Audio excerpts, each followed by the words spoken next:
night. Welcome to Patrick's Dark Corner. In 1998, aboard the Royal Caribbean cruise ship Rhapsody of the Seas, a vacation turned into a nightmare for one family. This is the story of Amy Bradley, a young woman who vanished without a trace, leaving behind a trail of unanswered questions and a family desperate for closure.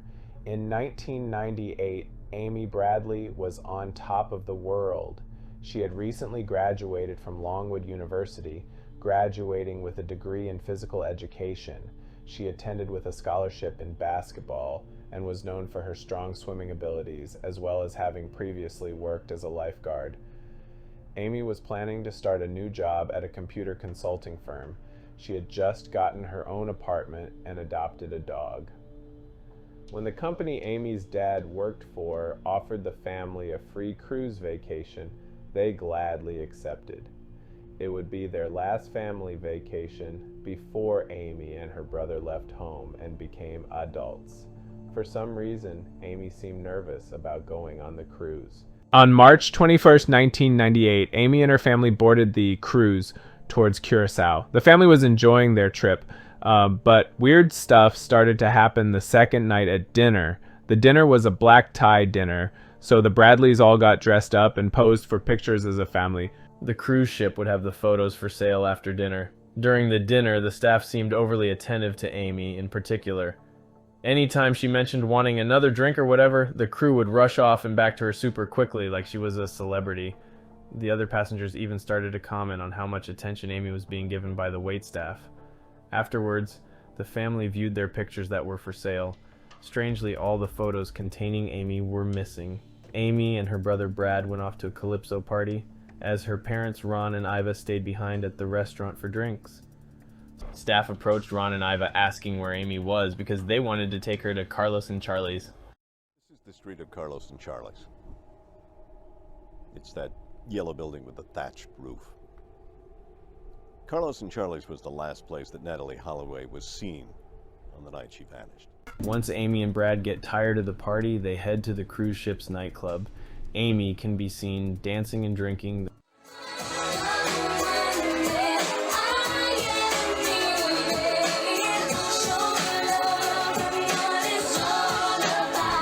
The cruise ship's band, Blue Orchid, is playing, and Amy can be seen talking to the bass player, Yellow, real name Alistair Douglas, throughout the night.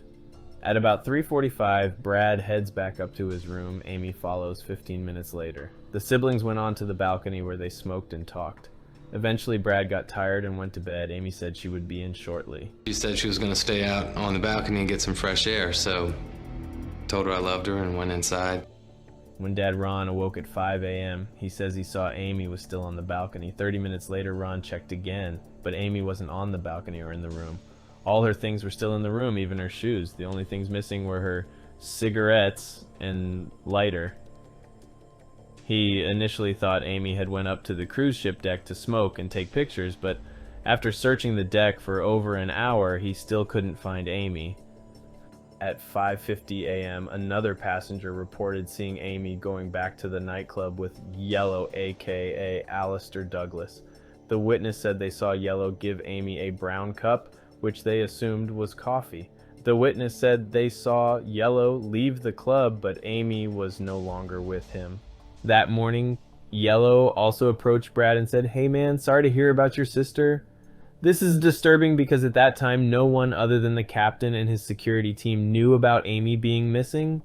As the frantic Bradley family searched the ship, it was approaching its destination of Curacao, a small Caribbean island about 10 miles from Venezuela.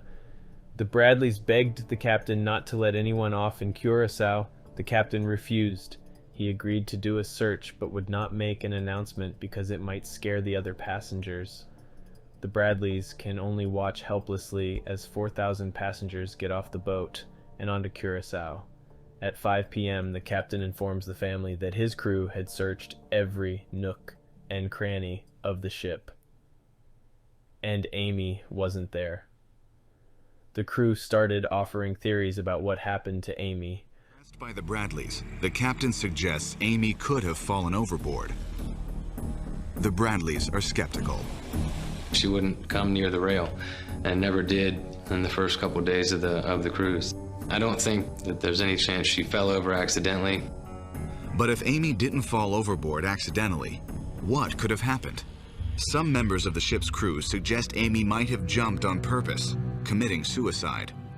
Again, the Bradleys don't buy it. Knowing the type of person that she is, and the fact that she had just graduated from college, had just gotten a new English bulldog, which she'd always wanted. As far as jumping from the ship, just never been a possibility in my mind.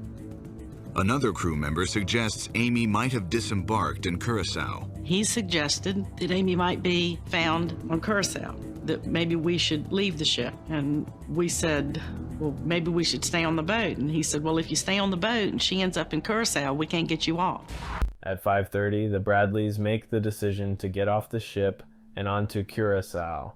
The family tried to contact the U.S. Embassy, but they were closed. The next day, Curacao authorities began a large land, water, and air search for Amy. They had 3 helicopters, a British warship, a low-flying radar plane, cargo ships, tugboats, and fishing boats, all searching for Amy. Still, nothing was found. The Bradleys managed to get in touch with the FBI. The FBI determined that a full search of the cruise ship wasn't actually done. They had searched the common areas, but definitely not every nook and cranny. The FBI told the Bradleys to fly to St. Thomas and meet them on the cruise. Once the Bradleys rejoined the cruise, the FBI did an extensive bomb search of the ship. Once the FBI heard the tips about Yellow, they brought him in for questioning. He denied knowing anything about what happened to Amy and said he never mentioned anything about it to Brad. He was given a polygraph test, which he passed. He came out with a thumbs up and kind of smiling like everything's cool. And it was all I could do to keep my composure at that time. On March 28th, the trip ends and the Bradleys have to return to Virginia without their beloved Amy. The Bradleys are devastated but still determined to find Amy. They announce a $200,000 reward and go do interviews with as much media as they can. It's a dream vacation that turned into a nightmare for Iva and Ron Bradley. After 4 weeks, Ron and Brad go back to Curacao to search for Amy. They are handing out flyers of Amy when a taxi driver approaches them with a tip. The taxi driver says he saw Amy the day she disappeared. He said he was waiting in his cab as the cruise approached Curacao. Amy frantically ran up to him and asked where the phone was. The driver said he would never forget Amy's green eyes. 4 days into the search, Brad hears Amy call his name from a passing van. Brad and Ron chase the van, but find no Amy inside. Just some guy, by himself in the van. So either, we obviously followed the wrong car or heard what I wanted to hear. I don't know, but that was a little bit intense. In August 2018, a Canadian tourist reported seeing Amy Bradley on a beach.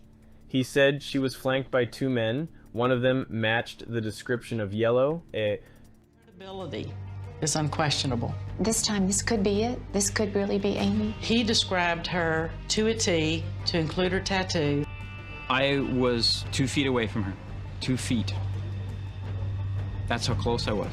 I don't even have to think about it. It's 100%. It's not 99, it's 100. A few months later, a private investigator and former U.S. officer named Frank Jones contacted the Bradleys. He said he had insider knowledge that Amy was being held in a house in Curacao. The house was surrounded by barbed wire and guards. As proof, Frank sent the Bradleys this picture of Amy on the beach with 2 men. Some of the shots were Amy's tattoo on her ankle. Another shot was her facing away and a tattoo on her shoulder. She stood like Amy. She was built like Amy. The Bradleys paid Frank Jones $200,000 over the years. In a cruel twist, just hours before Amy was rescued, Frank Jones was revealed to be a total con man. He wasn't really a private investigator or a former army. The photos were just actors Frank had paid. The woman playing Amy had temporary tattoos stenciled on. The sociopath scammer was sentenced to 5 years in prison for scamming the Bradleys and the Missing Persons Fund. In 1999, a U.S. Navy officer was visiting a brothel in Curacao when a woman approached him saying, "My name is Amy Bradley. I need your help. I'm being held captive." The officer didn't report the incident at the time because he feared he would get in trouble with the Navy for visiting a brothel. The officer reported the sighting to the FBI 2 years later, but By this time, the brothel had burned down and there was no sign of Amy. In 2004, the Bradleys got a shocking anonymous email. It had pictures of a woman named Jazz on an escort website based in the Caribbean. A forensic detective compared the photo with old photos of Amy. He said he was 100% sure they were the same person and would even stake his career on it. In 2005, a woman named Judy Moorer claimed to have seen Amy in a department store restroom in Barbados. She claimed a woman entered the restroom accompanied by 3 men who proceeded to threaten her if she did not follow through on a deal.